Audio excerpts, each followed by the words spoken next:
Good evening, ladies and gentlemen.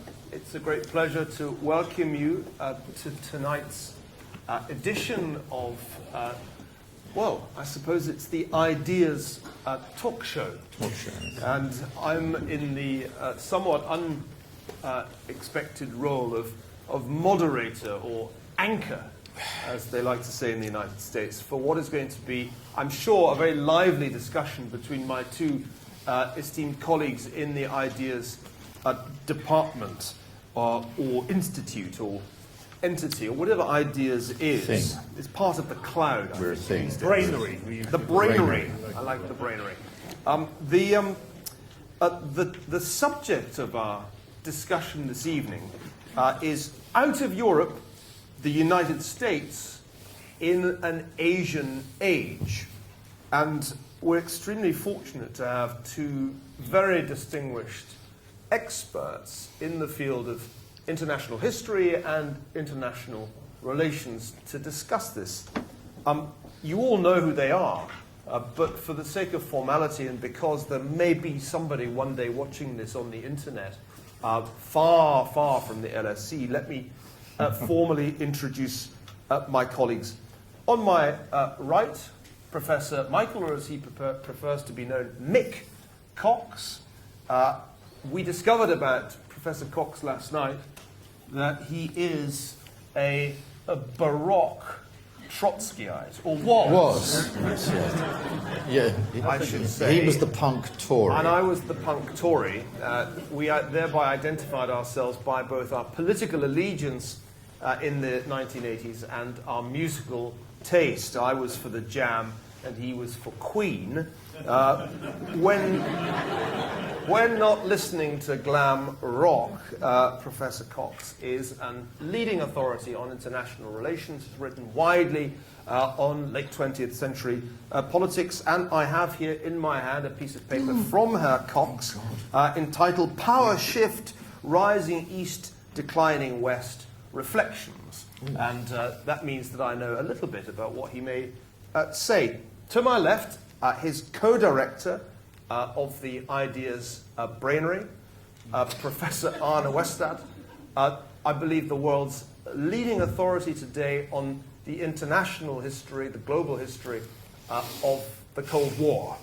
And I have a sense that despite their being colleagues and co-directors, they don't entirely agree on this particular subject. There is, however, I should say right at the outset, one thing about which we three do agree, and that is that we very much hope Arsenal win at home tonight against that terrifying opposition of Leyton Orient. That's on our minds. If we seem at all distracted as the clock edges towards 7:45, if we start checking our phones in the final 15 minutes of this discussion, then put it down to our fever pitch. Let me now open the formal discussion by inviting Professor Cox, or I'm going to call him Mick, just like we're on telly. Mick, out of Europe, the United States in an Asian age. It's a kind of it's a title that covers practically every corner of the globe. Let me throw it at you first. Is the United States essentially getting out of Europe because the 21st century is going to be the Asian century? The quick answer to that is no, for all sorts of pretty obvious economic, strategic, and political reasons. The United States and Europe still, in my opinion, still form what I might call or maybe lessening so, the axis of much of what still goes on in the world. And I suppose part of what my argument is in that paper is to say there's been so much talk, much legitimate, of course, and much by economists, about the emergence of Asia and the rise of China economically, that I think an important continuity, a structural fact in international relations and international life has been left out of that argument about the continuing importance of the transatlantic relations in all the dimensions that I've been talking. If you like, the headline news goes to Asia, it goes to the Pacific, it goes to China. It even talks about Obama being the first Asian president of the United States, with less and less interest in the Atlantic. And part of what I try to do there is trying to, in a sense, challenge that and say, well, hold on, change is happening, but be careful how we read that change within the context of certain important continuities. And that's my first point. The second point I'd make is this, that I think there's been, again, I was going to read a little quote out from one of the books that I occasionally read. Mrs. Clinton gets on a plane. Where does the first visit of the Secretary of State of the US, where does she go to? She goes to Asia. Obama takes Winston Churchill out of the White House and replaces it with Abraham Lincoln. But there you go. All this is kind of indicative of an argument about the United States tilting almost completely away from Europe, or at least in serious ways away from Europe and towards Asia. And again, of course, the United States has always been an Asian power. I'm not sure there's anything fundamentally new going on here. And I think, once again, this simply leaves out an important part of America's global reach, which is still very much connected to the transatlantic economy, to NATO, to the political relationships it has with the Europeans. So that's the kind of rather long, rather over-elaborate answer to your very short question. Well, let me thank you. Let me throw that across to Arne Westad. Before we begin to break this up into its component parts, because very properly, Mick, you gave us a tour d'horizon of the different ways in which the United States and Europe remain interconnected. And the economic is one, the strategic or military is another, and of course there are cultural and other ties that we can discuss. I think one useful way to proceed might be indeed to break it up into those strands. But first, give us your general reflections on it. I mean, is Mick right to say that despite the headlines of an Asian orientation and an end to the Atlantic world, which certainly dominated most of the post-war period, we actually are still seeing continuity and a continued dominance, if you like, of the world by the Old West of Europe and North America. What's your take on this? I think that we see less and less continuity, and we see more and more of a break. Now, I think the period that we are in now is a period in which we are seeing a very significant break on several of the axes that we've been discussing between what has been going on in the past, really going back to the end of the Second World War, and what we will see in the future. I'm probably going to take more of the long view in this discussion, I mean, in sort of general sense. So I think we have to look at trends that have been going on since at least around 1980, and will be going on for some time yet. I mean, I'm quite convinced that in the future, Asia will be significantly more important for US foreign policy than what Europe will be. And I think most of the reasons that we can see for that today are economic. I mean, they're structurally connected to the developments in the US economy. I often use the parallel with regard to explaining this, that in 1955 or thereabouts, General Motors was by far the largest company in the United States. It contributed something around 3% of the overall US GDP. Today, the biggest company in the United States, by far, in terms of its contribution to the GDP, is Walmart.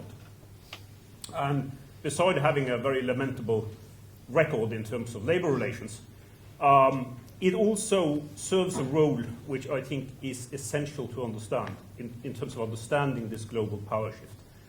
It is, and I had a quote in here from Giovanni Arrighi, someone I would like to turn to later on as well, passed away unfortunately last year, great friend of mine, great Marxist economist, who characterized Walmart's role as being, quote, primarily a commercial intermediary between Asian subcontractors who manufacture most of their products and US consumers who buy them.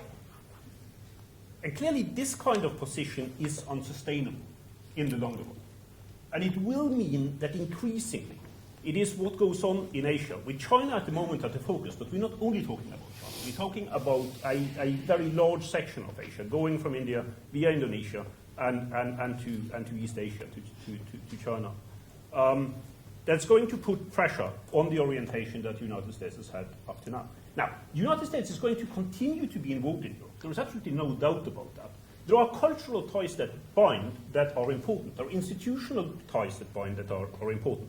But Europe will be of less and less relevance to the US global strategy in terms of what the United States wants to achieve.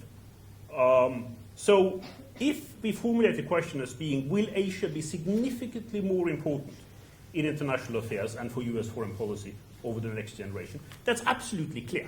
I mean, there's no doubt about that. The big question for me is how the United States would handle that transition, how it would handle it with regard to its existing allies, and how it will handle it, perhaps more importantly, in terms of the decline in its hegemonic position overall. That's the big question for me. Will this be a graceful decline in hegemony, a bit like the British one? Oh, yeah. Or will it be one that leads to intense conflict? Will the United States endanger the system that it has created and that Britain helped create before it through what it goes into in the phase where it's facing an increasing set of a variable of issues, Asian power? That's the key. Let's turn then to the economic dimension of the story, because your Walmart example is, I think, an extremely powerful one. Viewed from the vantage point of the United States, where I spend most of my time, there's no question that if you are a company on the S&P 500, your only real hope of making your numbers in the last 3 years has been Asia. The financial crisis, it's often forgotten, dealt a very heavy blow to the Atlantic model. Because although it was a crisis made in America and based in American financial technology, European banks were as much affected as American banks, and European economies actually suffered more in aggregate than the US did. That the loss of output was greater if you take the EU as a whole than the US as a whole. Whereas China, although it slowed down, was still growing even at the lowest point after the Lehman failure at a remarkably rapid rate. And it not only pulled the rest of Asia and other emerging markets out of what had for a time seemed like Great Depression 2.0, it also pulled an awful lot of American companies and, of course, the US stock market out of that Great Depression scenario too. So Mick, I mean, I don't want to appear to take sides. No, you'd never want to do that. Most improper, even though I don't agree with you.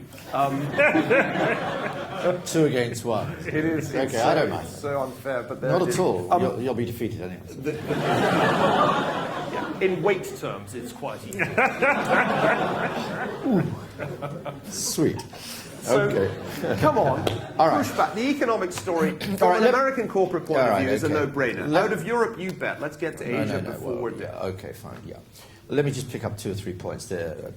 Let me take up, one of the points that Arne made about break rather than continuity. I mean, one of the breaks and one of the discontinuities that people have been predicting for 30 or 40 years, since, indeed, going back even further now, back to the 1960s, one of the great fundamental breaks that people have been predicting has been the break in what we call Pax Americana, American power.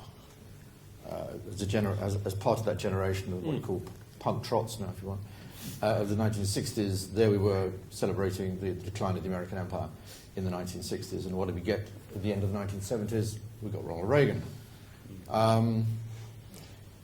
And then one of your predecessors, of course, Paul Kennedy, in a very fine book, Rise and Fall of the Great Powers, published in 1987, which I think is a brilliant book and much attacked. Nonetheless, Paul attached that famous chapter on America in that book on imperial overstretch. And 2 years later, the war came down. 3 years later, the United States was rampaging, in the first Iraq War. 3 years later, the rise of Japan turned out not to be the rise of Japan. And over former Yugoslavia, the final peace deal was cut not in Rome or in London, it was cut in Dayton, Ohio, which I think is a town in the United States. it is certainly true. It is certainly true that a series of factors have come together. Certain streams have come together to form a river of a new decline debate. I like that, by the way. That's a nice metaphor. Nice image. And part of that is about the financial crisis, without doubt. And part of that, of course, is, as Arne has brilliantly written on this, on the rise of China. But I suppose I'm putting out a warning sign about the decline debate, and not because I want to celebrate hegemony forever, and I know one or two people in this audience disagree with me quite strongly, but I suppose I do go back to one of the great IR professors of this institution called Susan Strange, who wrote very brilliantly, and it seems to me with great prescience, about what she called structural power, and the structural power of the United States, both in economic terms, in terms of the dollar, the reserve currency, in terms of its, she didn't use the word soft power. Susan never used words like soft, she would never do things like that. But I think that soft power is implied within that. The fact that the United States still is seen, if not as a model as in the celebrated sense that it was before 2007 and 8. Nonetheless, I said the other day in the debate about China, a lot of people around the world can see themselves in America. They can actually see themselves in the United States. Irish Americans, Jewish Americans, maybe even Chinese people can see themselves in the United States. It does represent a kind of a model beyond just the neoliberal, reductionist economic model. It's something more. And I still think that has enormous appeal and enormous attraction. And the diversity and the generation of ideas is still there. So I suppose really what I'm trying to say here is that, yes, of course it has gone through the financial crisis. Of course it is becoming, if you like, financially dependent more on China. We know that from all the sales of bonds and things like that.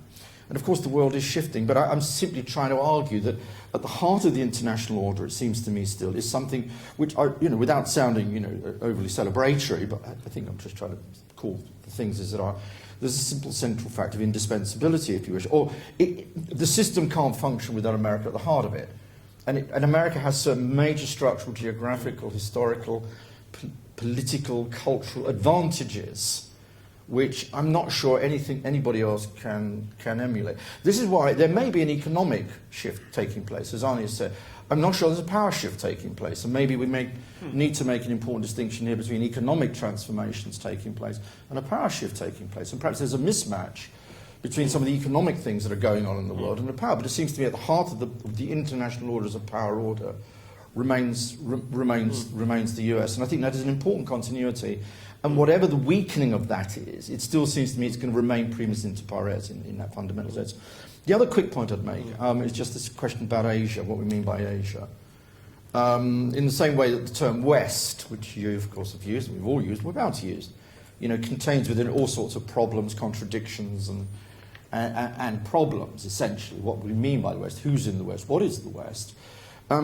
Geographically, the term Asia, although it's a geographical term, when people talk about the rise of Asia, I suppose I don't dispute that. I mean, the economic indicators are all there, aren't they?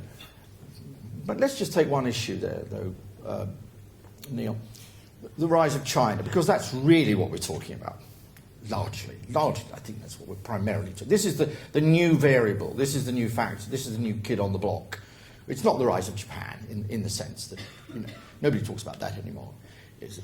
Others are emerging. India, of course, is very important, but it's the rise of China. Well, okay, and Arne knows this better than I do, I'm sure. But the problem for China isn't that it's not going to continue to grow. I'm sure it will, and long may it do so. And long are we dependent on that to do so. But we have found that over the last 2 years, as China rises within Asia, many Asian states become unsettled. They become worried for all sorts of reasons to do with the political character of the Chinese regime, largely. Sure. And what do we see many of these Asian states do in this context of an emerging or rising China? As we saw over South Korea, as we've seen in terms of Japan, as we've seen in terms of Vietnam, ironically, like another communist state, we've seen them in a sense, although whatever their economic relations are with China, politically and strategically, they see themselves, in a sense, within a framework of security still provided by the United States. And I think that is a problem about defining the notion of a generalized thing called the rise of Asia. But that's part of the problem, though, Nick. I mean, this is where the issue is, really, I think, in terms of the disagreement that we have here.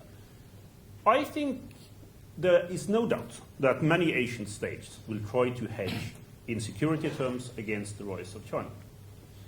Will they be able to do so? Particularly if part of the game, as it seems to be at the moment from several of them, and you are entirely correct on that, Nick, is to draw the United States further in to the East and Southeast Asian security equation.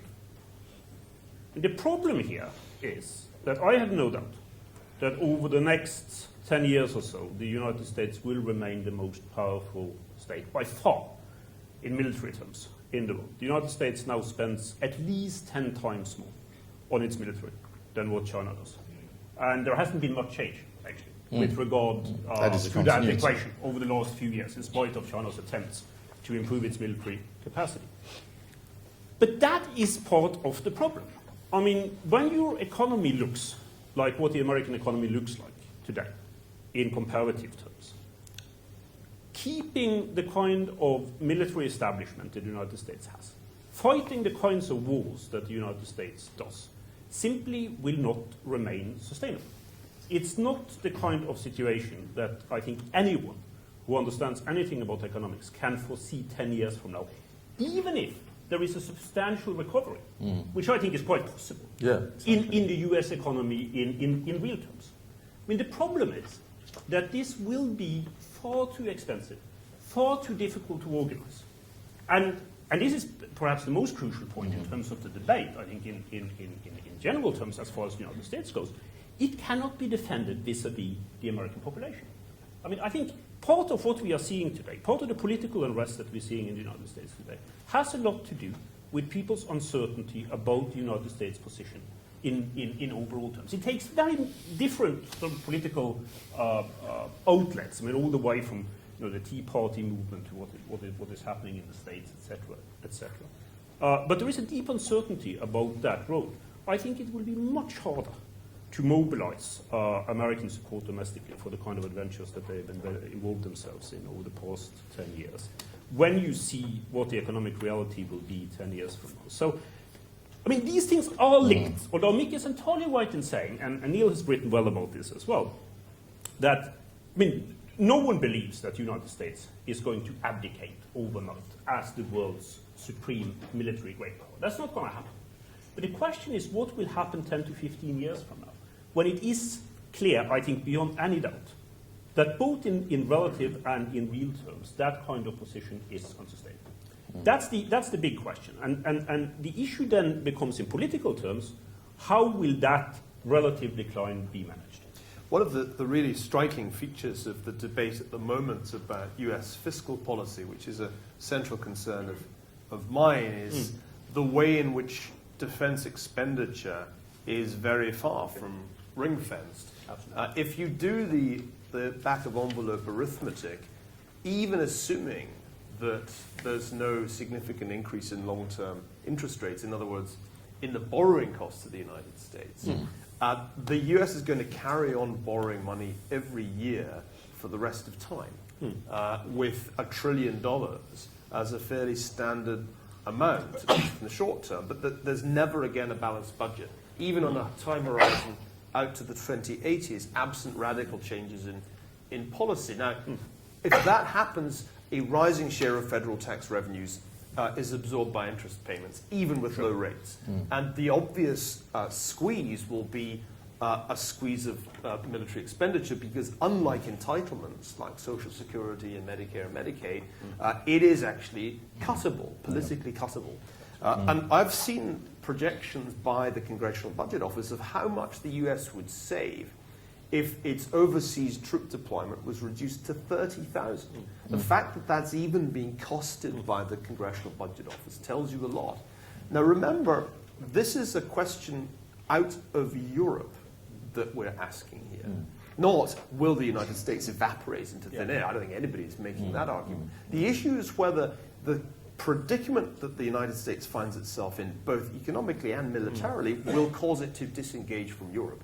Now, Mick, you talked about the economic issue, and then and mentioned in your opening remarks also military issues as well as soft power, Joe Nye's great phrase. Let's talk about the military issue here, because it seems absolutely clear that if there's one thing that you could easily reduce It's the US military presence in Western Europe, which looks more and more like a relic of the Cold War. Yeah, well, there's a quick answer to that. I mean, the fact of the matter is that since the end of the Cold War in '89 and then disintegration of the USSR in 2 years later in 1991, effectively in military terms, the United States in part has got out of Europe.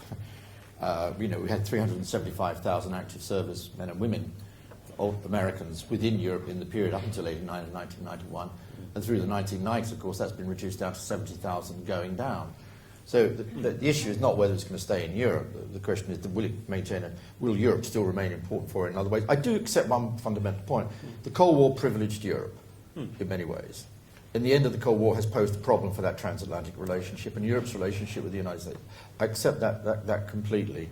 And America's eyes, in a sense, have wandered much wider than outside the fundamental, the Fulda Gap, those kind of wonderful things we used to talk about in the 1980s about the Russians with snow on their boots or whatever, reaching Dublin within 4 days, and all the rest of that. I mean, I accept that has shifted, and there's no doubt about that. And Europe's relationship, therefore, with the United States has altered. I'm simply arguing that I don't think it's altered to such a degree and to such an extent that what we're going to see is a complete shift in America's, or maybe a major shift in America's emphasis away from Europe to the Pacific or towards Asia. I think they simply recalibrate what they do, and they've been extraordinarily adaptive and pragmatic in abilities to do it. They can still see that Europe for them is still politically most like them than anybody else, and they can find a conversation with Europeans easier than with anybody else. 20 years after the Cold War, that is still, broadly speaking, the case. Now, it may be changing, it may shift over the next 20 years, but I don't do a prediction no more than you do, as you know me.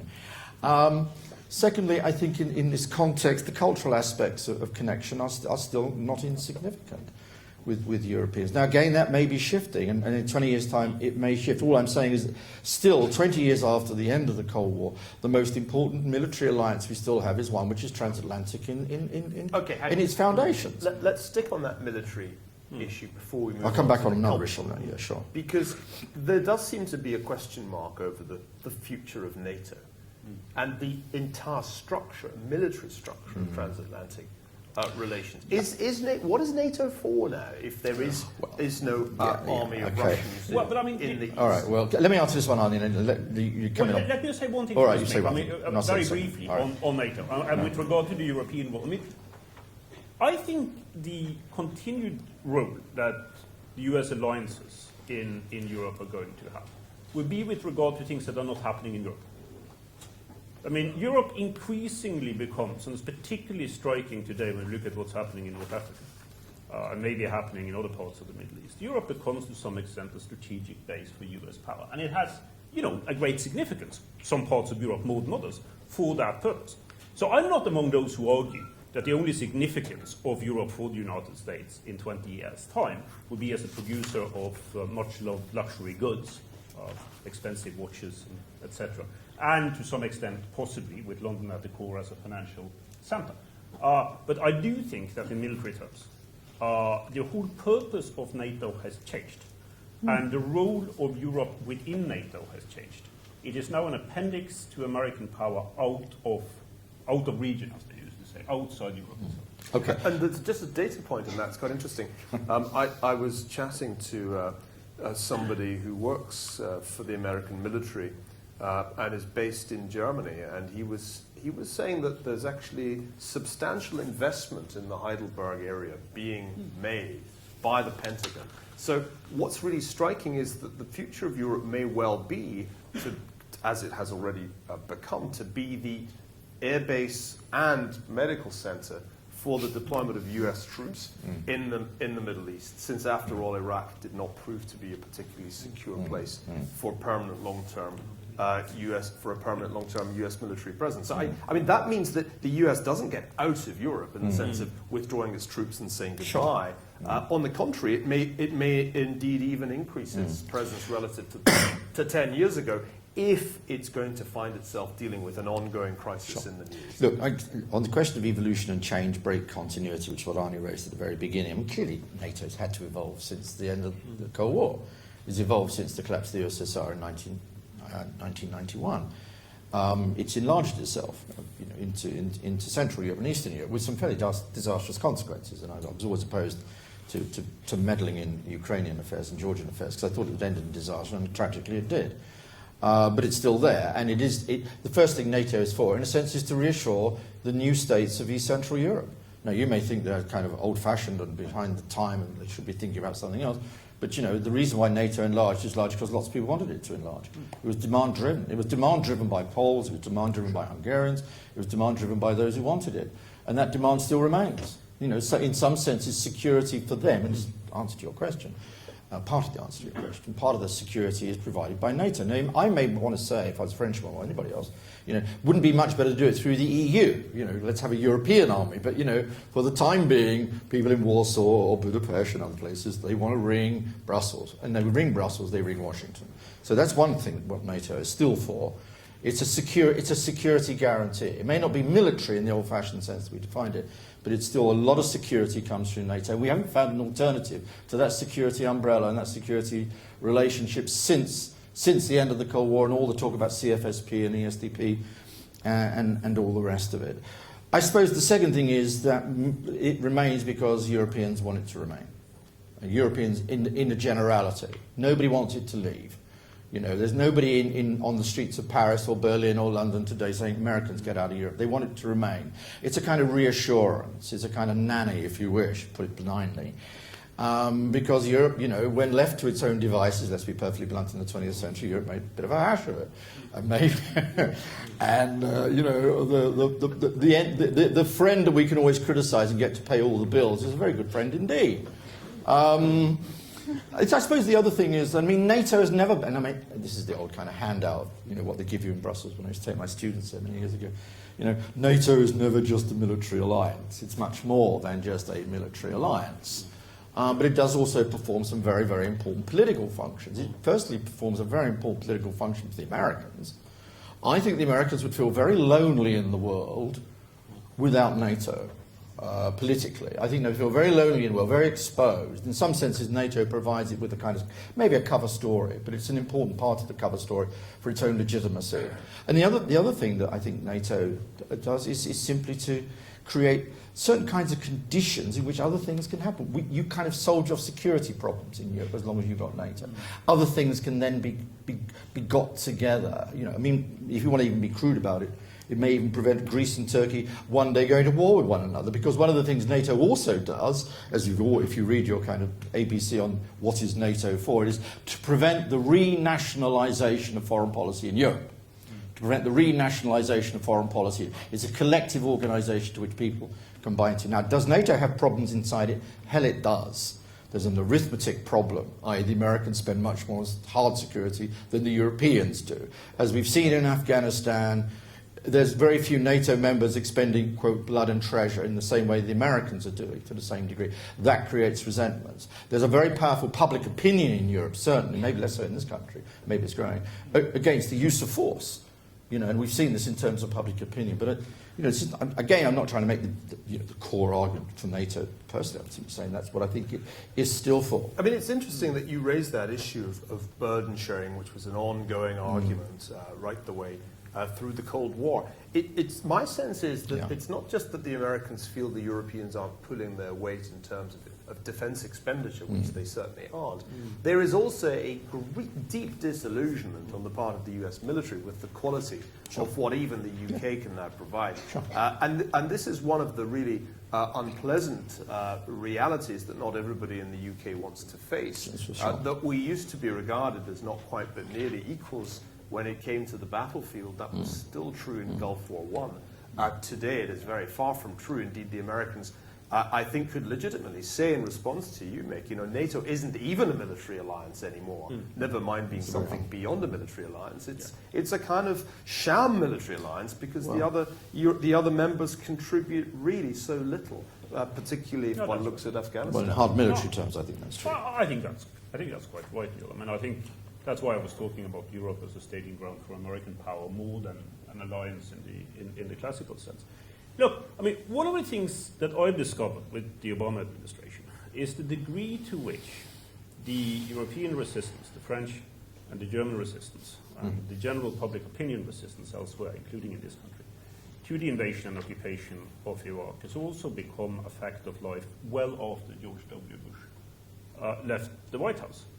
And for some good reasons. I mean, I understand this in the sense that people who are running the NSC in the new White House have to think about if there is a similar conflict coming up, to what extent can Europe play a meaningful role in that conflict as a supporter of what the United States wants to do? Well, they can politically if the United States is very lucky, but they can no longer count on it. I mean, this is not the old alliance. This is not the alliance the way it looked during the Cold War, even immediately after the Cold War ended. It's something very, very different. And any new American administration, whatever their goals are, have to take that into consideration.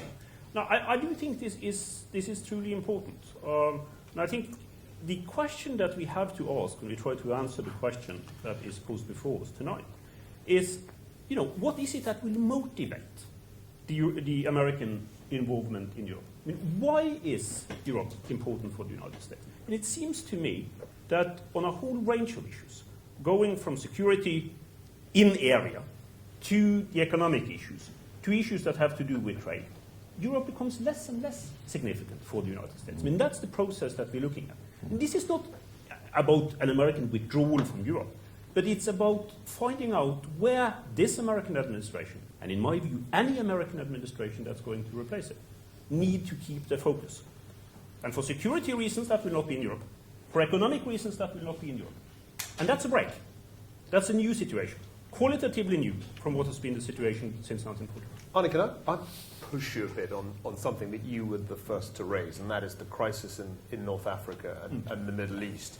The idea of a Pacific America, with Obama personifying it, looking out across Hawaii to the rapidly growing markets of Asia, is somewhat undermined, isn't it, if the center of strategic action in the world continues to be what the Pentagon likes to call the Greater Middle East. And if that region is up in flames to the extent that we're hearing calls for no-fly zones to be imposed on Libya by guess who, the United States, I wonder how far the debate can be shifted a little bit more in mixed favor. I mean, even if the Europeans themselves are military wimps, they're kind of in the right place if you have to deal with Colonel Gaddafi.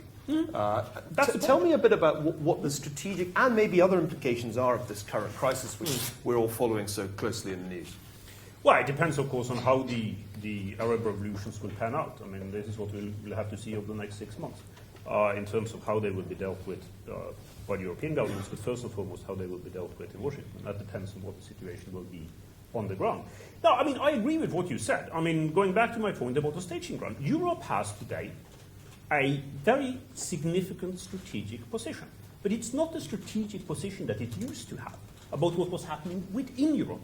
It is what is happening in Europe's neighborhood. And this is something that it will take Europeans a very, very long time to get to terms with. Now, turning to North Africa, I mean, what I see happening at the moment is a set of revolutions. They're all very different in character. I mean, there's very little that connects what's happening in Libya to what happened in Egypt. I was surprised about this development. I was in Cairo right before Christmas. I was as much taken aback. Now, it was easy to discover that Egypt under Mubarak was a police state. And it was also reasonably easy to discover, at least for some of us, that Libya was a terrorist dictatorship. But, besides that, it was very difficult to see the kind of instability that has now struck.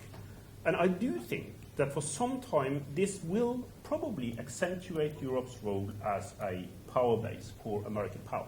The problem, though, from the American perspective is this. This is important, first and foremost, in terms of oil supplies, and it's important for those who really value democracy and democratic rule, and quite a number of those in the United States. I mean, it's an important issue for the United States when it makes its decisions about how to act in the world. And we should never overlook that, the ideological argument that goes with it. But, in spite of all of that, in terms of what is happening in the world today that will create the kind of situations that the Americans will have to face in a generation from now, it is not what is happening in the Middle East. It is what is happening in East Asia. I mean, this is going to, and there are reasons for that. I mean, we'll get back to the economic argument, I'm sure, later on. But a lot of strategic thinkers on the US side are now starting to wonder, like our former colleague here, and now chief economist for Citibank, Willem Buiter, in a new report, that we have actually underestimated what is happening in Asia in relative terms. In terms of the significance that this will have for the overall picture. Because there are parts that we haven't understood about the leadership role that Asian economies can take with regard to how the global economy functions. Now, my central argument is that this will frame American power when you get into the next generation. So, I mean, I'm not in any way trying to say, we shouldn't look at what's happening in North Africa, we shouldn't look at the Arab revolutions. They're terribly important, first and foremost, for the people who are living there. But they are not going to decide the strategic picture in overall terms for the next generation. Well, yes and no. I'd say no. There's a number of things I wanted to go back over. I mean, firstly, let me just quickly say, I think the United States will be able to afford a global role economically for a very long time to come. If you look at American defense expenditures as part of budget during the Cold War, when it was putting out 30% of budget on military expenditures, the American economy continued to grow. Now, there may have been problems with military spending, but I just don't buy into the kind of economic imperial overstretch issue. The United States is still expending something of the order of $600–700 billion a year. It is coming down, but it's only coming down by a very small percentage. Military spending has risen in the United States over the last 10 years pretty effectively. Nobody is actually saying it's going to come down by some dramatic amount. It's not going to be economic reasons which will make the United States, I think, pull back from anything. It may be political defeats or the problems of doing what they're trying to do in Afghanistan. I just don't see that's a major. I just don't see that's a major. It's not going to be a major economic problem. Maybe a political problem. But I don't think it's born of defeat and adventurism as over Iraq. And on the second quick point on Europe, you may be right, Arne. I don't think so. However, I think to think of NATO simply as a US staging post. I mean, I just don't buy into that. I mean, it is part of a staging post, but it also fulfills functions for Europeans. And that's the point I just want to reiterate. I mean, no Europeans yet have found an alternative collective security structure to reassure it other than NATO. Whatever the alternatives are, they're all theoretical, and they haven't as yet happened. After all, the great French state, under the less great President Sarkozy, was quite clear that NATO was its future. This is not a sign of a decline of an organisation when a country like France, which has defined itself from the 50s onwards as being outside and anti-NATO, joins it. Moreover, if you go to the P5, when the United States wants to find agreement with the other four on it, largely they will get their agreement with the French and the British, largely. Not so much with China, not so much with... That just does tell you something about some of these habits formed and associations and alliances over the very long time. There you're talking about the permanent members of the UN Security of the UN Security Council. It's going to come to the UN. All right, I know you're going to come to that because I know you love it very much. On the question, especially the human rights committee. I know. Well, yeah, I'm entirely with Arne on the question of Libya and everything else. On the Middle East, however, Arne, I think it's an interesting question. I mean, you elided it. You did it very slick, actually, if you don't mind. It's very Norwegian, that one. Actually, when we look, I mean, clearly the Middle East is important. 60% of the world. Norwegian slick? I mean, oh yeah, oil slick. We're going to do ethnic stereotypes. No. We do it all the time. There are actually things we agree on. We agree on most things, don't we? Yeah. Particularly one of the reasons the Cold War ended. We all hate the Daily Mail, of course. Yeah, we love the Daily Mail. It's a beautiful newspaper. But quickly on the Middle East. On the Middle East. I mean, one thing that does come out to me. I mean, clearly it's still going to remain so important. I mean, 60% of the world's oil reserves. Some people may say 50% of the world's troubles and difficulties and all the rest. I mean, that's an exaggeration, but that's the way a lot of people. And it is so close to Europe that Europeans simply have to have an interest in it, in the way that China won't. The second point is, I mean, I take a rather different view on the democratic revolutions in the Middle East. I'm entirely in favour of them. I hope they work out well. We all must pray and hope for that. However, in the end, I think that if they work out in the way that we hope they do, Arne, I actually think the United States will be the beneficiary of this process and not the loser, if they work out in the way that we would like them to do. In other words, if we look at, what is it they're arguing for? They're arguing for rule of law, democracy, civil rights, future kinds of engagement with pluralism. Even the role of women has been discussed in that. Now, it may end up in a very different place to where it is now. But these are not values that the United States has too many problems with. Moreover, the phone calls have been made very urgently over the last few weeks, and I bet you most of those phone calls have been for the capitals of Middle East countries to Washington, not to anywhere else. And this again gives me some point of contact, like what I was saying earlier on about the still continuing important role. And it will be Europe as well economically, which has to deal with these, and not China. So this, in a sense, does reinforce a kind of relationship between the US and Europe, which I think is still critically important. Well, here's a scenario that we should consider. Let's consider the possibility that those voices who have been calling for Western-style political reforms in North Africa and the Middle East are drowned out ultimately by those calling for something more like an Islamist state, a caliphate, or what have you. Let's also consider the possibility that the violence we are seeing right now in Libya is just the beginning of a great deal more violence, which after all has been the pattern in the case of most of the world's big revolutions, 1989 being the exception that proves the rule. Isn't it possible that the crisis in North Africa and the Middle East could end up being harmful, not only to Europe? Think of the potential flood of refugees across the Mediterranean, which, by the way, has already begun, but also to the United States, which finds itself with yet another military headache in the region. Now, part of the beauty of the Chinese strategy of quiet rise has been to say absolutely nothing at all on the subject of the Middle East and leave the United States to get thoroughly bogged down in it, leaving the development of the Far East as a greater Chinese co-prosperity zone to proceed, to use a phrase, as it were, to proceed more or less unopposed. I mean, one issue here which I think we need to consider is that the whole situation in the greater Middle East is a terrible quagmire that just keeps growing in size for the United States, and it's also a source of instability for Europe. Meanwhile, and I think here I perhaps do incline to the Westad position, the real economic action is in East Asia, not to mention South Asia, and there the Chinese are very close already to being hegemonic. So the two questions here. One, what could possibly go wrong in North Africa and the Middle East? Answer, a lot. And two, while it is going wrong, isn't the opportunity there for China to consolidate a hegemonic position? Well, on the second point, you're self-evidently right. I mean, China keeps out of things, just gets on with its own business, doing what it does best, developing capitalism under a communist party, and all the rest of it. The Leninist road to capitalism. Market with Stalinist characteristics and things like that. Yeah, of course.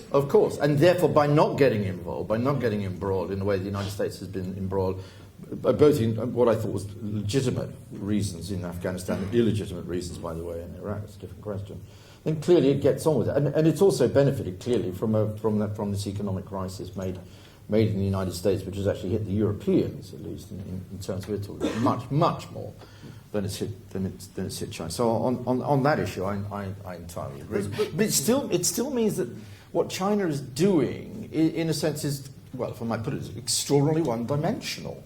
Yeah. I mean, that's the point.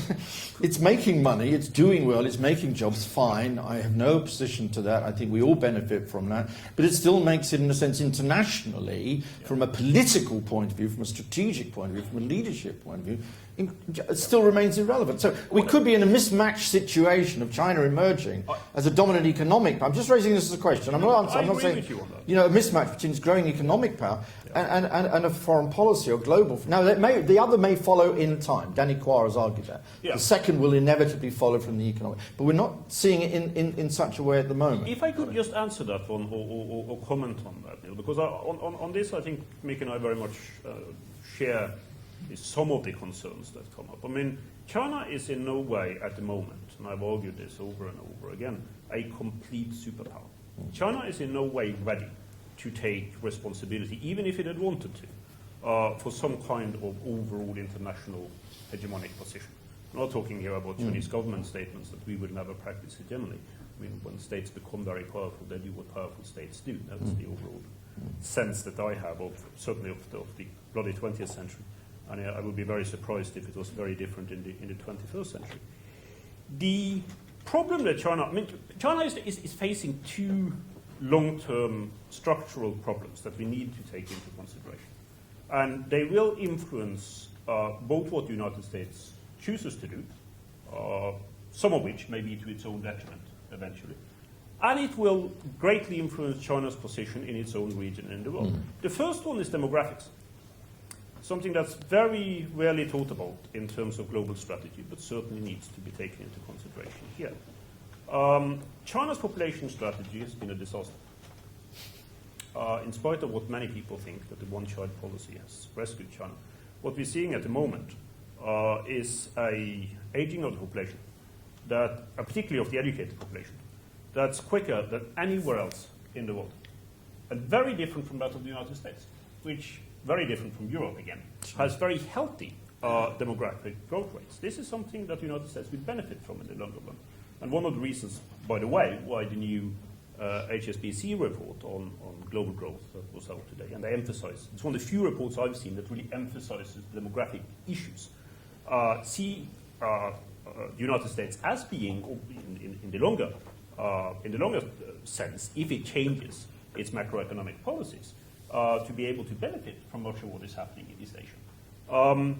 The other one is the lack of democracy, the lack of freedom of speech, freedom of organization. Now, some people will say this has nothing to do with international affairs and it doesn't really matter. It does matter. It matters enormously in terms of the image that China projects to the rest of the world, particularly within its own region. But more than that, it matters enormously in terms of China's ability to solve its own problems. Because there will be problems connected to the rise of China, as there will be to the rise of India, the rise of Indonesia. Enormous problems, many of them ecological, many of them very, very hard to solve. And China will need to work on that if it wants to become a complete power. Let's use that term, so we don't use something that the Chinese here will find too low. A complete power. So, I mean, this is something where China will need to change. Now, this is not related, at least not for the next 2 generations, to the projections that we see in economic terms. Those are going to go on.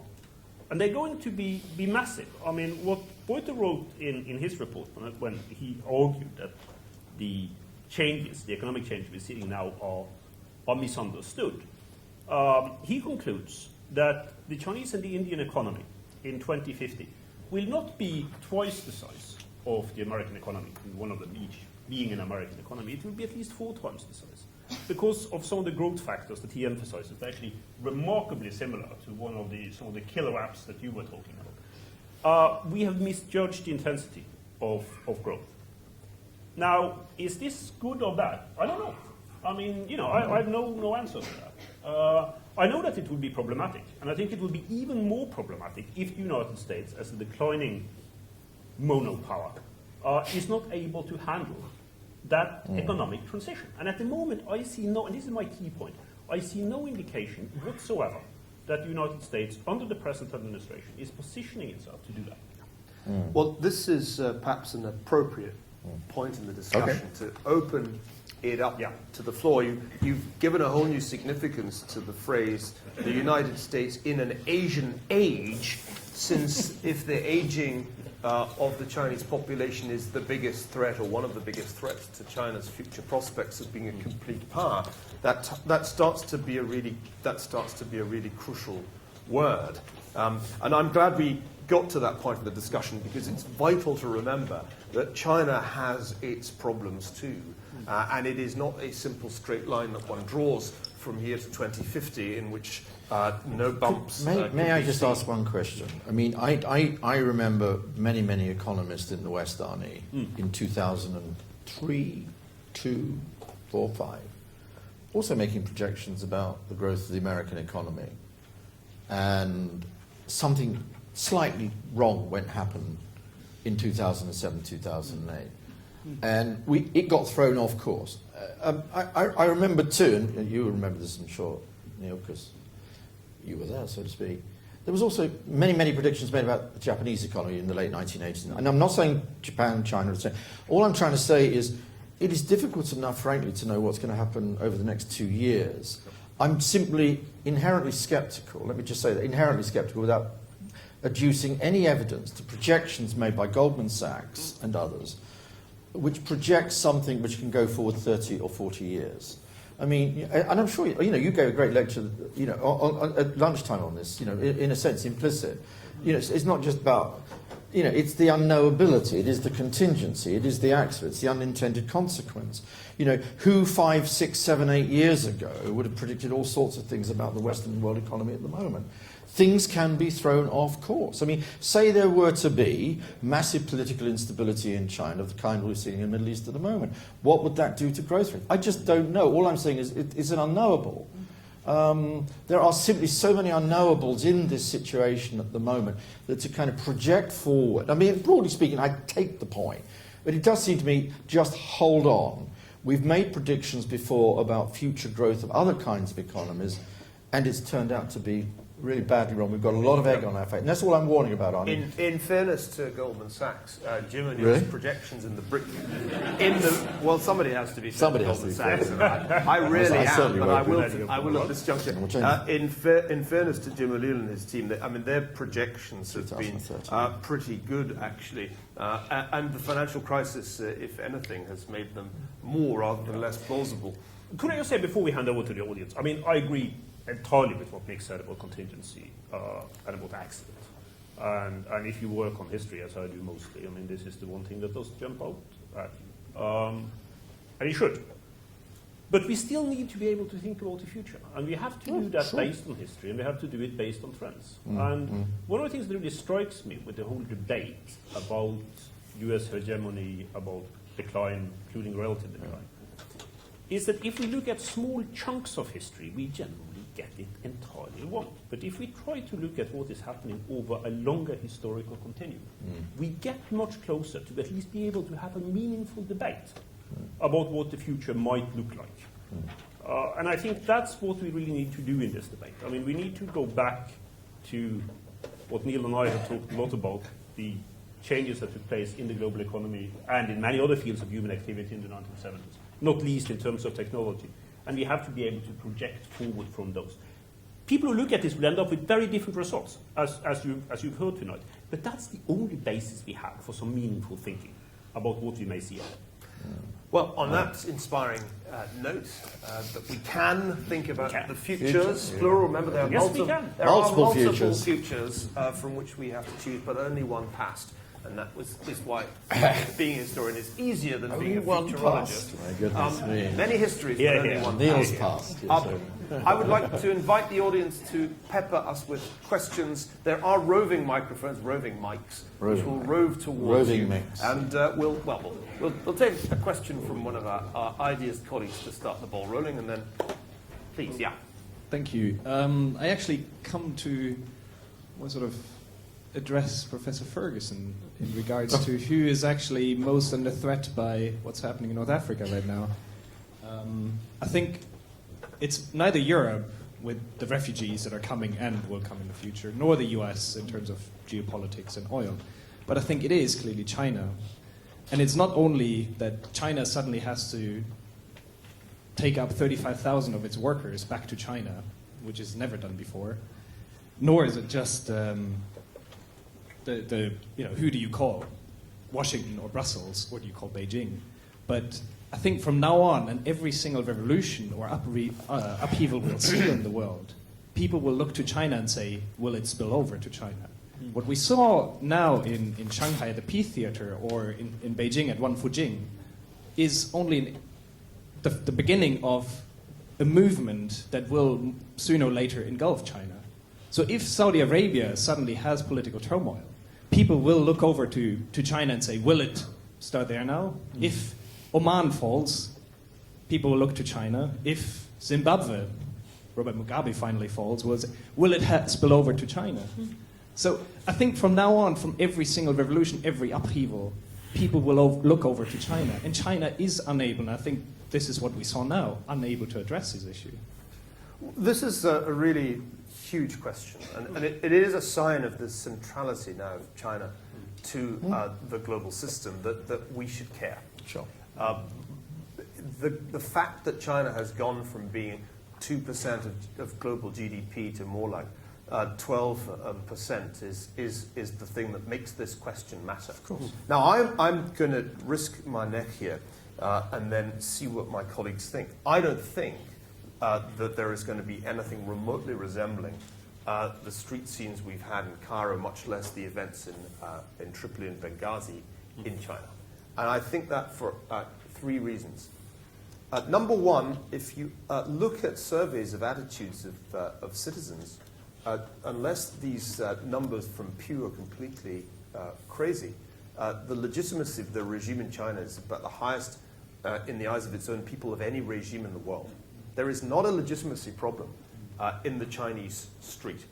And you only need to spend time in China and talk to Chinese people to see that really the degree to which there is dissent is wildly exaggerated in the Western media. The second reason is they have an extremely effective system of domestic policing, which we've seen in action in recent days, just to be on the safe side. I think the police and the media outnumbered the serious troublemakers 100 to 1 in the recent events. And the third thing you have to remember is that the key issue really is the price of food in a whole lot of these situations.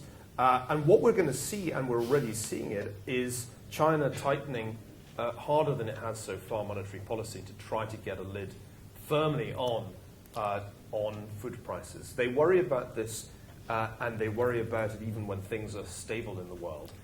I think what will be really interesting in the course of this year is to see just how big an impact a China tightening for domestic reasons has on the whole of the rest of the world economy, because if they hit the brakes hard, there isn't a commodity market that won't be affected. Now, I mean, what's your sense? I mean, this is one of these things which isn't a kind of an unknown unknown. We can try and attach probability to it. Trouble in China. What would you say the probability is? I've just been trying to think about it. I just completed a book on China's international affairs, sort of trying to take the longest structural view of this, going back to the mid-18th century and seeing how things develop. And I just try to, in a way that I hope will be meaningful to readers, but not quite yet meaningful to me, to draw the conclusion, to see what I actually think about this. And also about where China stands today in terms of the impact, what goes on inside China, I'm entirely right about that, will have on international affairs. I mean, whatever happens, the impact is going to be massive. I think of China today as being increasingly similar to the kind of regimes that we saw in the 1970s in Taiwan or in South Korea or other parts of the region. I've been surprised by this because I didn't think that the Chinese Communist Party was able to reform in the way that it has internally. To go from its totalitarian pretensions, never fulfilled but still there, over onto a rather run-of-the-mill and also rather insecure authoritarian regime that we have today. I would be very surprised if China over the next half generation doesn't go one further from that. Not in identical terms to what happened in South Korea or Taiwan or Japan in a much earlier range, for that matter. It will not be the same process, but it will be a similar process. Is my guess based on what we see today.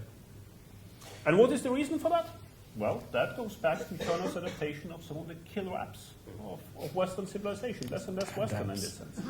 Property plays a very important role in this, much more important than what I thought it would. Investment in the market, which is immensely widespread in China, also plays a role with regard to this. It seems to me that the kind of legal structure that China has somewhat reluctantly developed because it wants to be part of international markets. The Communist Party wanted to join the capitalist international market, and therefore it had to create a legal structure that was able to attract foreign capital, because China's growth in the initial phase was to an immense degree based on foreign direct investment. Now, this is a difference from South Korea and Taiwan, for those of you who are interested in it. What we are seeing now, I think, is that increasingly is spilling over onto the civil sphere in a broad sense. So there are some very brave people who are fighting very hard for this to happen against government opposition. Liu Xiaobo, who got the Nobel Peace Prize, is one of them.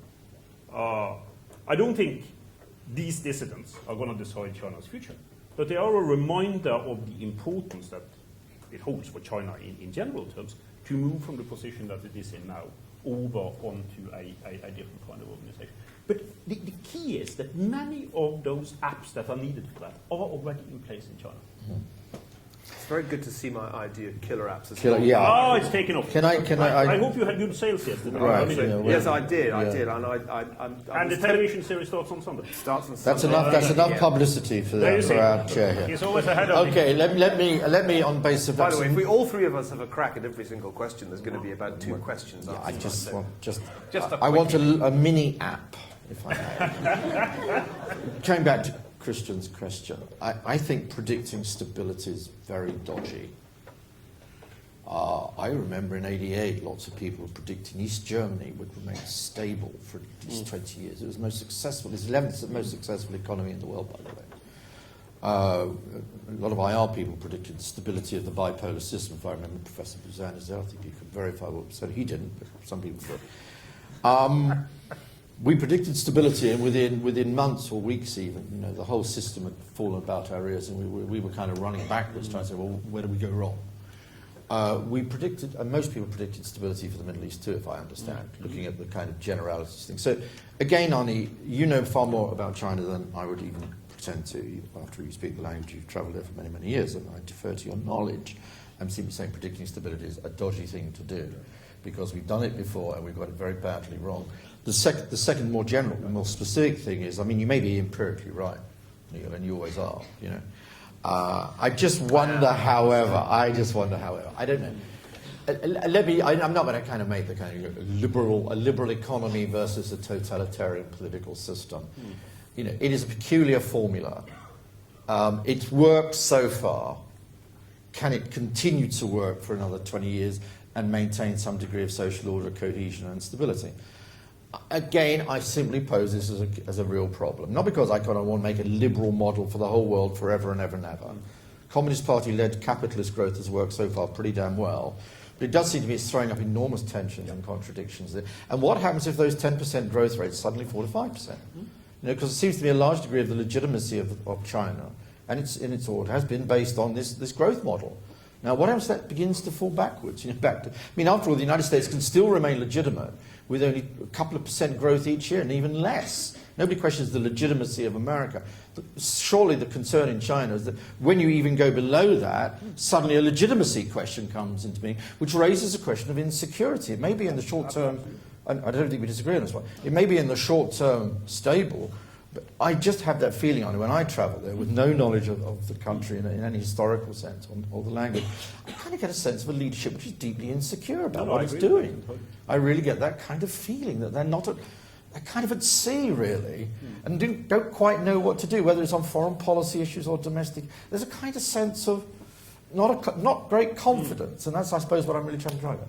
But anyway, but shouldn't answer. Well, I like my leaders to be a bit insecure. You like that, yeah. Not complacent, so maybe that's actually a good thing. Okay, let's take some more questions. More questions. There's a gentleman there in a striped top. Yes, sir. My question goes to the entire panel. I was wondering, has anyone considered the possible effect of the running out of fossil fuels and the effect of the global environment issues upon the question? Why don't we, thank you very much indeed. Why don't we take, in order to maximise our efficiency here, let's take a bunch of questions and then we'll divide them between ourselves. If we all answer every one, we'll get nowhere. Sure. There's a gentleman just there who's got a question, so fossil fuels was number 1. Number 2, sir. Just a general question. Do the panel see Europe as always following the States, or will there be a time in the future when Europe takes a lead in world events? Who do I call when I want to speak to Europe? The famous Kissinger question. We now have an answer. It's Baroness. What's her name again? Thatcher, I think was your Baroness Thatcher. I'll take a question from the lady in the corner there, and then I should take... I also have a question about Europe, and that is, to what extent is Europe becoming a footnote in this whole global discussion, because it failed in its experiment to create a Eurozone which would be similar to the United States, where countries would act like states and take federal direction from Brussels. The failure of the Eurozone. Thank you very much for that excellent question. Yeah, I thought you'd like that. I'm going to take. I'm going to take a couple more. I'm going to take one from up top. The lady in the grey hoodie. There's a microphone behind you, madam. We won't hear you if you don't take it. Other side. That's it. Well done. Yeah.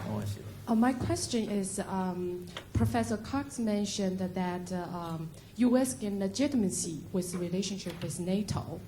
And my question is, where U.S. for gaining more legitimacy of keeping the global order, that they will put more emphasis in Asia. For example, strengthen the alliance with Japan and Korea, and re-engagement military with Indonesia, not longer. Question for Professor Westad, and we'll take one more question right over there. I'm trying to be as even-handed as you can see in my selection of questioners by location. Yes, ma'am. Okay, my question is about the Chinese currency, and there is a huge pressure for the currency to go up. And how will that effectively impact the food prices in China and the global economic power of China and Chinese money in the world, and what kind of impact that can also have on China's foreign policy, its economic power in the world, and what it can say and cannot say? Well, thanks very much. 5 questions, 2 which really are on economic points, maybe 3. 2 which are really pretty much focusing on Europe, and then a question about foreign policy options in Asia, which I think was very much directed at you. Why don't we take that one first, because it's the question which has the most straightforward focus, since neither of us are going to even attempt to answer it. Sure. Yeah, options in Asia: South Korea, Japan, Indonesia. Well, what we're seeing, I mean, we spoke about this already. I mean, what we're seeing at the moment is a number of China's neighbors, more or less all of them, with the exception of North Korea, are trying to find some way in which they can draw on outside powers to reassure themselves that China will not become too dominant in their neighborhood. I think that strategy is, in overall terms, going to fail. And it's going to fail because there is no other power in the slightly longer one that can match what China is willing to put into being the leading power within its region. And that includes the United States. It may be a bit of a rough ride up till we get there, and it will also, to quite some extent, depend on China's own political maturity with regard to handling relations with its neighbors. So far, the Chinese leadership have not been of outstanding quality when it comes to handling issues in East Asia. It takes real foreign policy genius, not tongue-in-cheek, to develop relations with South Korea, for instance, on the negative trend seen from Beijing that they've had over the past couple of years. So, of course, this depends on what the leadership in Beijing are capable of doing. I mean, they need to reassure their neighbors that China's rise do not automatically mean decline and threat for the others. I think China will be capable of doing that by building on some of its foreign policy traditions that go far beyond the existence of the People's Republic. But they have to learn relatively fast, or they could end up in a neighborhood where quite a number of countries, and I'm particularly thinking about Japan, will continue to hedge against the rise of Chinese power. So I said, I think China will be able to get that. The sooner they get that, the sooner they develop a truly cooperative relationship with Japan, and they allow and support the reunification of Korea under a democratic, probably federalist government, the better it will be for China itself and for the neighborhood, and probably for the rest of us, including the United States as well. And that goes right to the heart of your analysis about how the world adjusts to a rising China and a relatively declining United States, because in classical international relations theory, and indeed in classical history of diplomacy, the nightmare scenario would be some kind of encircling alliance of anti-Chinese powers with or without American backing, reenacting late 19th century European politics, something that Henry Kissinger warned about Absolutely. a long time ago. I mean, I think I agree with you on it that it's kind of hard to imagine such a coalition emerging. I mean, when one goes to Seoul, they desperately want to have good relations with China. I mean, they kind of can't quite understand why it's not going better. And I encounter very little appetite, perhaps outside Japan, for some kind of alternative configuration to Asia, given that the US can't clearly play its traditional role there. Can I just say one thing before turning over to Mick on this? This is where Mick's very important category of the cultural relationships also play a very important role. Japan is the one that is in doubt here, although this may come to play a role with regard to Japan as well. But for significant parts of Southeast Asia, and for Korea, and to some extent for Mongolia to the north as well, I wouldn't call it soft power. I mean, China doesn't have much soft power. I don't think it will have soft power in this sense in the future. We discussed this the other day.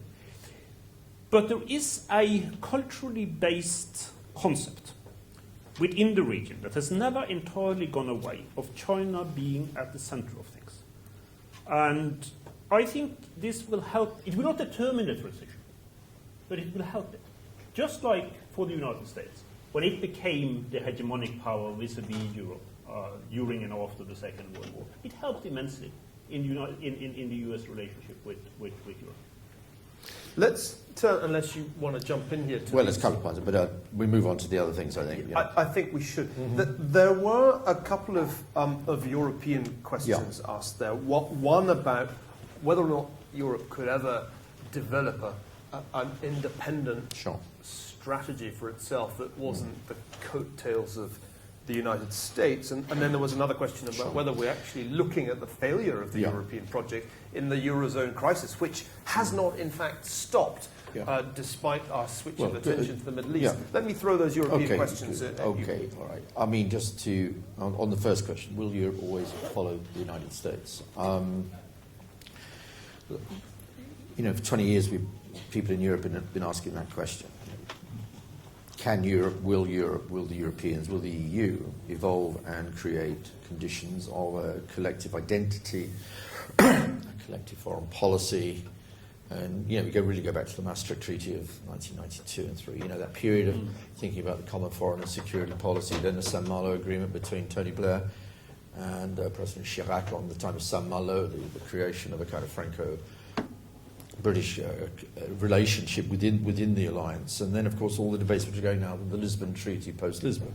You know, the realities are that for those of us who actually did want, you know, a much more, not independent of NATO, I'm not arguing for that, but you know, much more coherent European position. You know, it's been disappointing. There's no doubt about it. There's no doubt about it. I suppose, and this again is a prediction, and my predictions are bound to be as good as anybody's on this, I suppose, about the future. Europe, it seems to me, you know, looking back on its history, and you may disagree with this, you know, Europe has gone and emerged and evolved through a series of crises. You know, through the Treaty of Rome, through the Single European Act in the 1980s, through the Maastricht Treaty itself, which was a response to the end of the Cold War, German unification. And after much hesitation and much mucking about and getting quite a lot of things wrong, it has emerged at the other side in better shape. Even enlargement can be seriously attacked for incorporating too many states within it.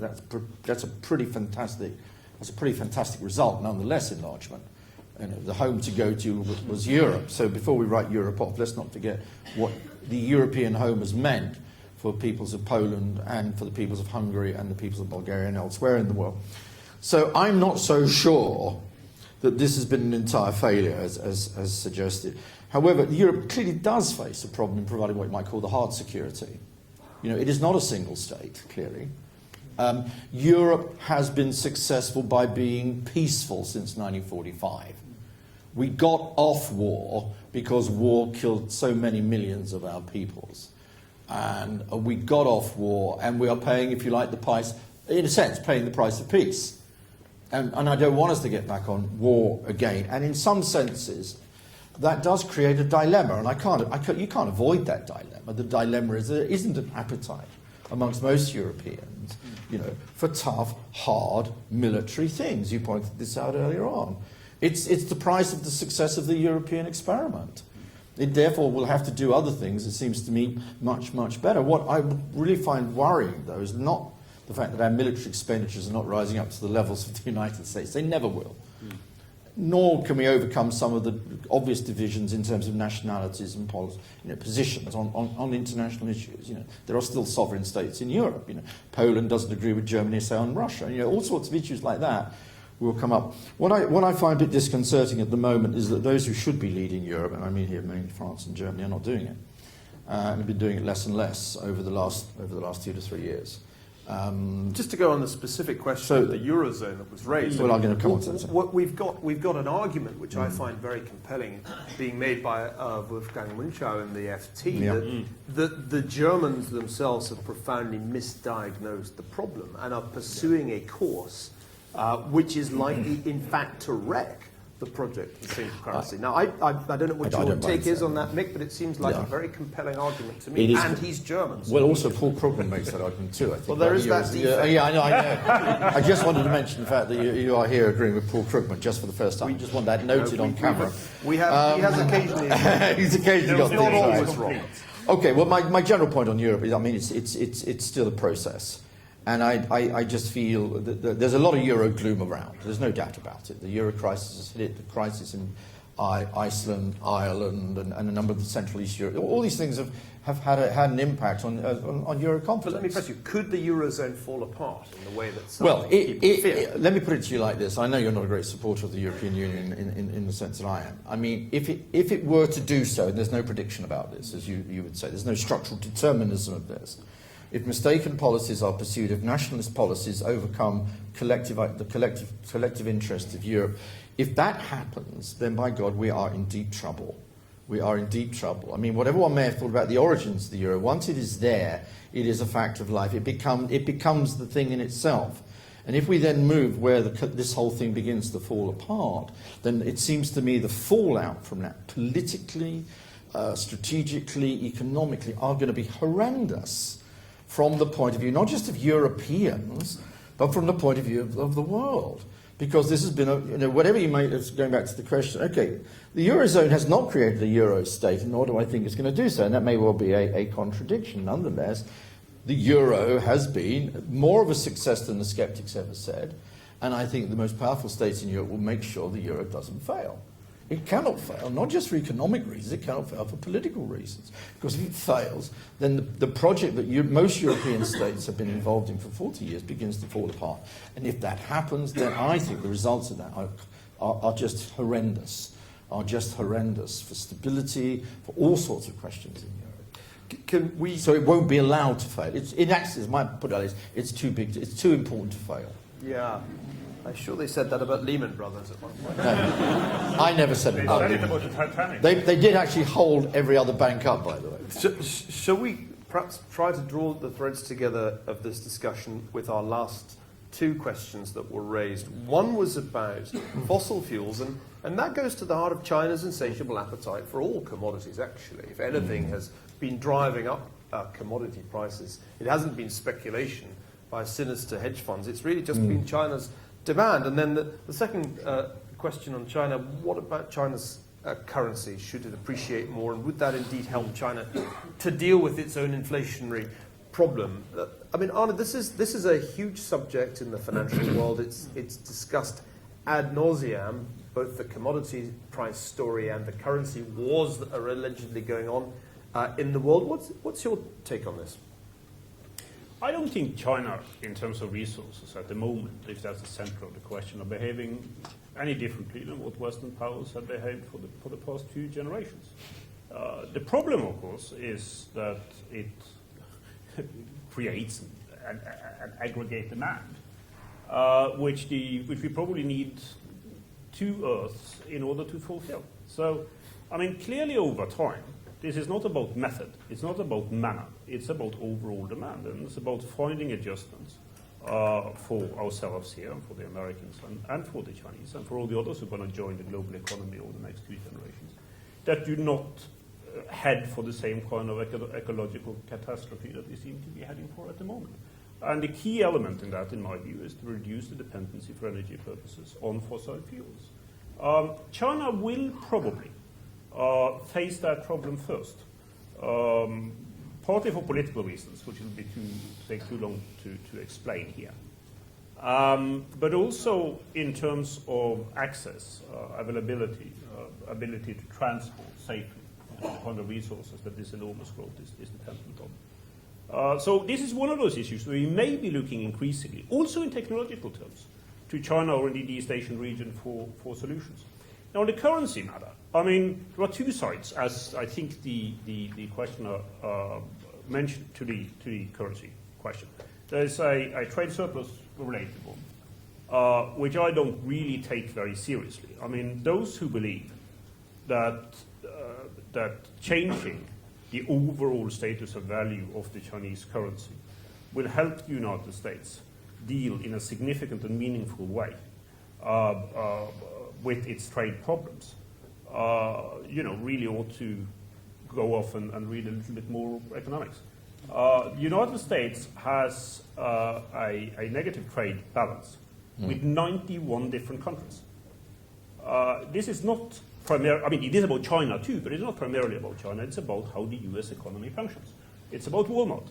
It's about consumption versus production. It's about living in a way that you cannot afford.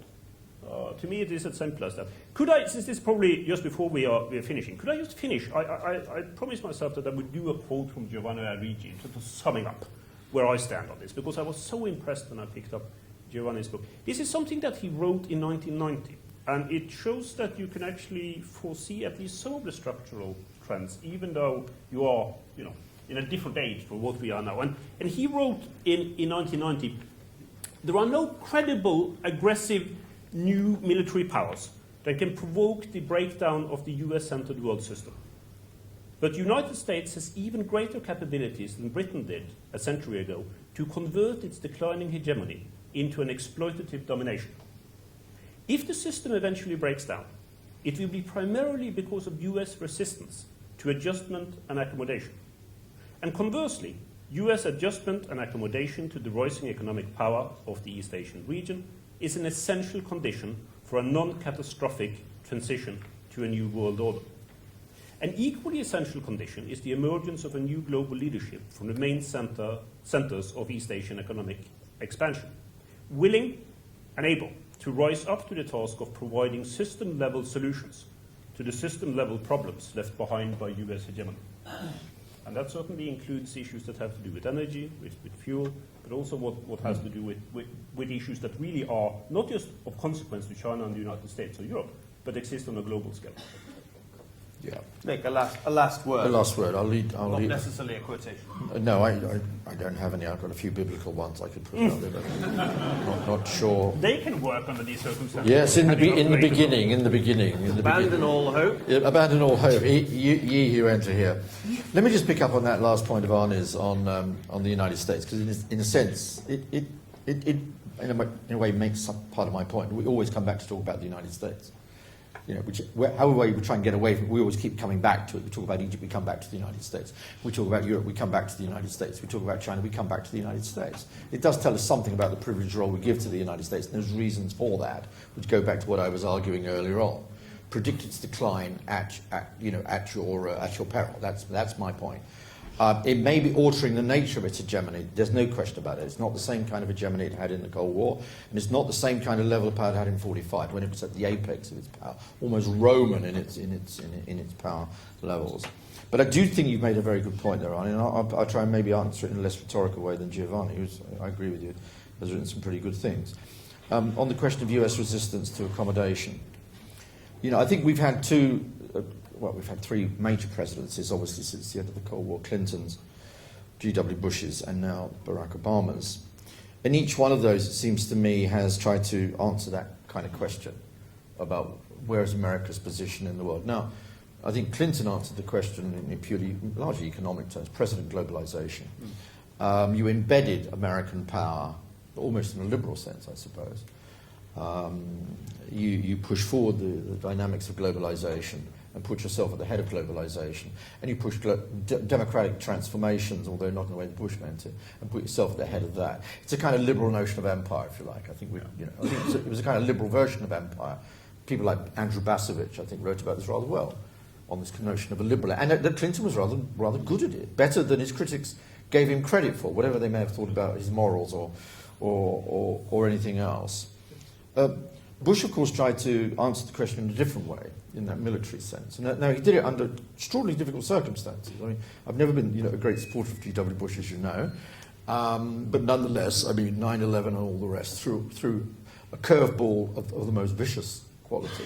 Now, the fact that I think he responded to that incorrectly and strategically ineptly, nonetheless, what he tried to do, it seems to me, was to resist.